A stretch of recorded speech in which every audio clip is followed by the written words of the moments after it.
V60 is only the dripper, and it's in a cone shape, and it's also where the name V60 comes from.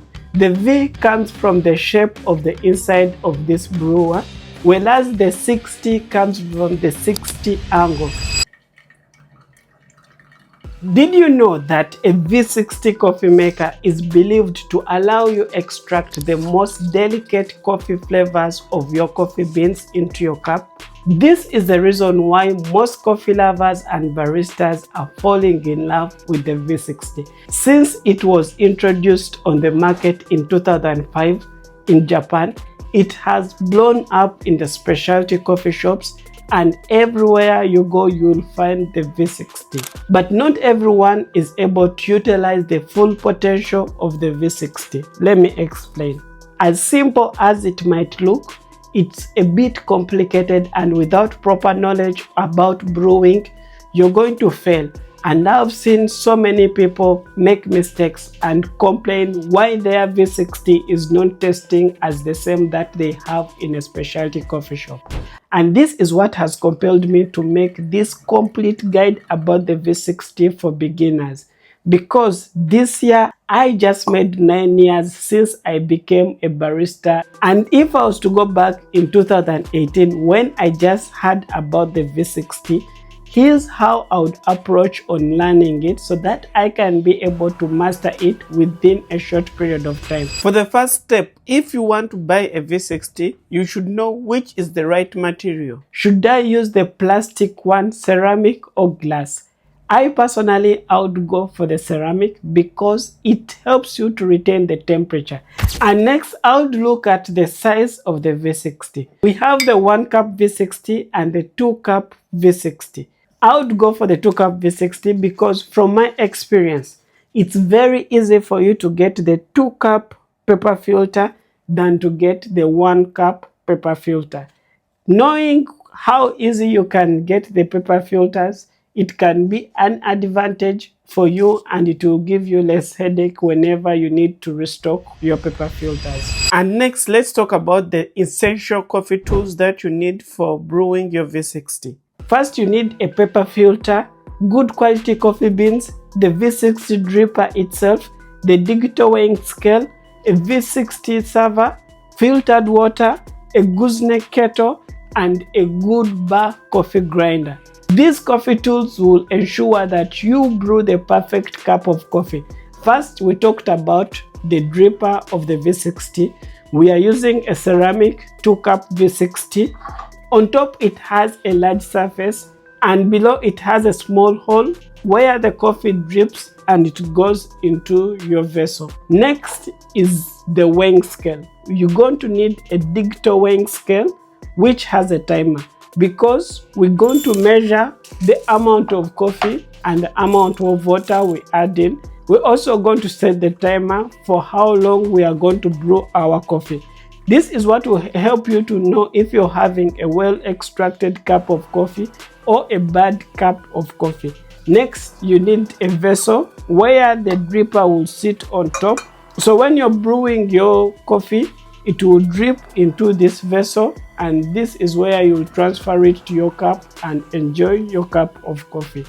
After this, you need a paper filter, whereby for you to use this paper filter, you're going to look for the thick side of the paper filter, fold it 1 time on the thick side, put the fingers inside so that you can open it up, hold it at the base, creating this cone shape or a funnel shape which fits inside this dripper.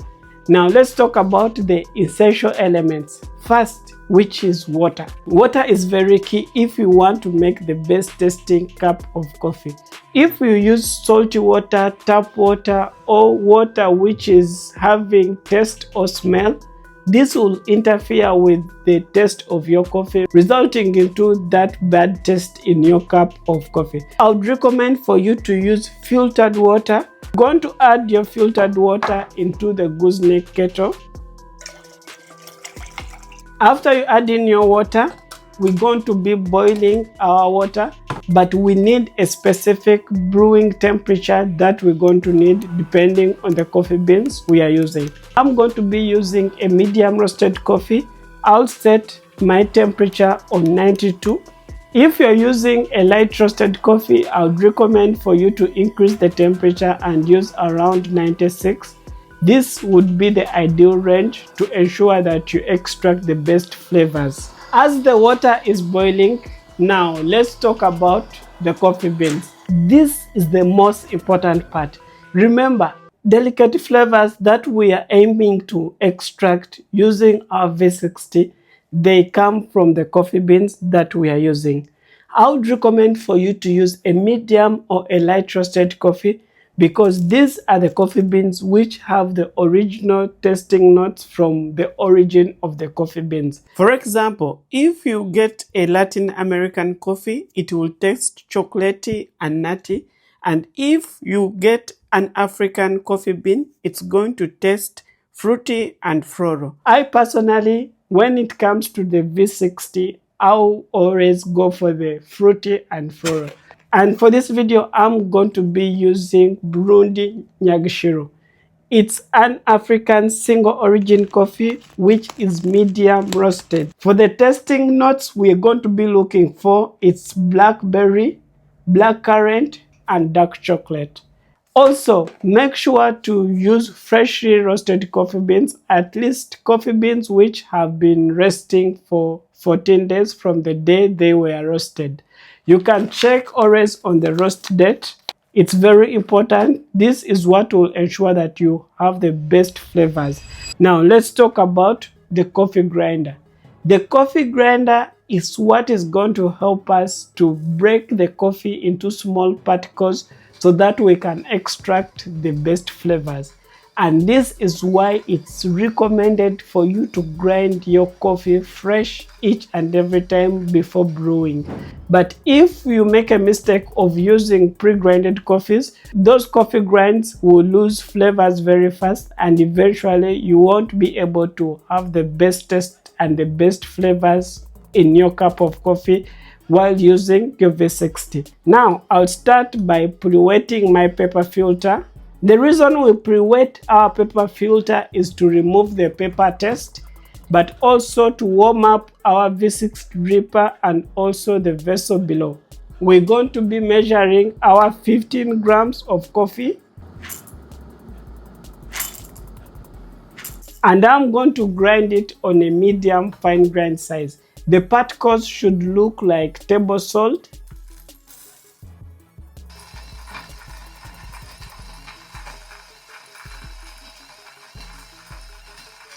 Discard off the water we used to rinse our vessel and the dripper. Assemble it again, adding our 15 grams of coffee. Now, this is my brewing technique. This is what I've found to work well for my V60. I like pouring in 4 intervals. So come, let me show you how I pour these 4 pours step by step. So you shake your dripper to level up the coffee. So the rings on the side of the V60, it allows the air to come out while you're extracting. Now we start with 40 ml of water in a circular motion. This is what we call the brewing period. When you pour your first pour, you ensure that you make all the coffee grinds wet to release that CO2 of the coffee beans. And this is what will help you to have a good extraction. On 30 seconds, I'll pour my second pour. Same in a circular motion. You start from the center going outwards until 100. We wait until 1 minute. So 30 and 30 giving us 1 minute. On 1 minute, we pour another 60. Circular motion still. You ensure when you're pouring, you're evenly pouring on every coffee grinds. What we need is all the coffee grinds to be well extracted at the same time. So we wait until 1 minute and 30 seconds to pour our last pour until 240. You start from the center going outside, then you end in the center with the single pour. 240. I am done, and I've finished my pour on 1 minute and 50 seconds. I'm going to wait until my final drip.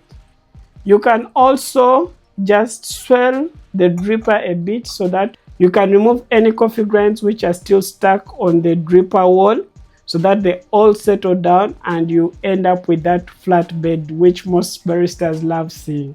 One thing that I forgot to show you, when you're pouring using your kettle, you hold the handle and you hold on the lid. If not, you hold at the base to ensure that you have the full control while pouring into your coffee. If you have inconsistent water dripping on your coffee, that water is going to go through your coffee very fast, resulting into an under extracted cup of coffee. What we need when you're pouring, not this dripping sound. This is what you should aim for when you're pouring on your V60 to ensure that you don't create turbulence in your coffee grinds. Now the V60 is done extracting. Swirl it a bit to mix up everything. Is our V60 done brewing? Just pour in your cup. Now you can evaluate the taste of your coffee. As it cools down, it's going to be more vibrant and you can taste it even more. You can try and see the difference while it's hot and when it cools down. This is a well extracted cup of coffee, and this is how I love my V60. Very clean, very clear, well balanced. One very important thing, if you're just starting out as a barista, some of these tasting notes you won't be able to learn them, but as you continue drinking coffee and learning, you'll be able to differentiate these different tasting profiles. Now for me, for this coffee, I can feel the blackcurrant and the aftertaste is like dark chocolate. These are some of the delicate flavors that you'll be able to achieve while using your V60. And if you master making a V60 very well, you'll be able to appreciate those expensive coffee beans and you'll be able to brew a good cup of coffee like a professional barista. If you want to use this exact coffee equipment that I've used in this video, I have Amazon affiliate links in the description below. Make sure to check them out. Whenever you buy anything using these links, I get a small commission, which is an amazing way of supporting this channel. And if you have anything you didn't understand or something I left out in this video, make sure to leave your question in the comment section. I will be answering all your questions because my main goal for this channel is to help you make the best tasting cup of coffee and to share with you all my coffee knowledge for free. And for my next video this coming week, I'm going to be showing you how you can transform this hot V60 and make it ice V60. And when the video is ready, it will be available up here. But for now, you can just watch this video next.